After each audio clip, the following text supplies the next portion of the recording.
Well, thank you very much, everyone, for being here today and for your coverage of this very important emerging issue in Ohio's transportation budget. We're here today because we're standing up for the right to vote in Ohio.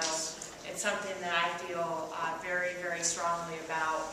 And unfortunately, we saw a provision get slipped into the transportation budget at the last minute that will have a really harmful impact on students in Ohio and on the right to vote in Ohio. That provision would require within 30 days of registering to vote in Ohio, if you have an out-of-state driver's license, you have to surrender that and get an Ohio driver's license, and you have to retitle your vehicle to be titled in Ohio.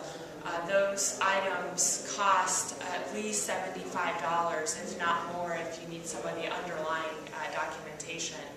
And failure to comply with that provision within 30 days is a first-degree misdemeanor under this provision, which the punishment for that could be up to a $1,000 fine or 6 months in jail for failing to do this. There will be there's reports that over 110,000 Ohio students could be impacted by this provision. So we're talking about a lot of people's rights impacted, and this is a very, very important provision and something that we feel very strongly needs to be removed.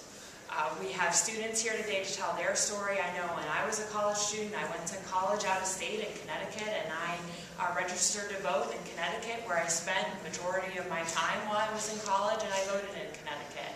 And this truly would have tripped me up, and I hate to see this trip up our young voters, our first-time voters, people that we want to welcome to Ohio, not put burdens up in front of them or punishing them for participating in their democracy and in their communities where they're going to school. This provision intimidates and harasses Ohio students from pursuing their constitutional right to vote where they reside at college. This really has no place in Ohio's transportation budget. I supported Ohio's transportation budget when it left the House, but will not be able to support it with this provision. It's really not the place to be attacking voting rights in Ohio's transportation budget. If Ohio goes through with this provision in the budget, we'll be in violation of the Voting Rights Act and the National Voter Registration Act, which prevent intimidation and harassment of voters. And I would expect a lawsuit to be filed soon after this got signed into law. We don't need more election-related lawsuits.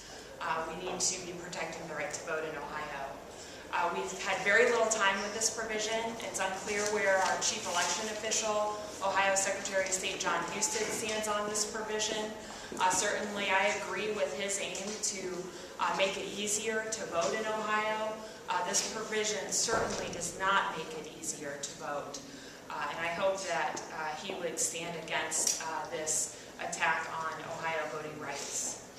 So that's all I have to say today. I have a couple other people who want to tell you about their concerns about this provision, and then we'll take some questions at the end. Next, I'm going to introduce Peg Rosenfield from the Ohio League of Women Voters.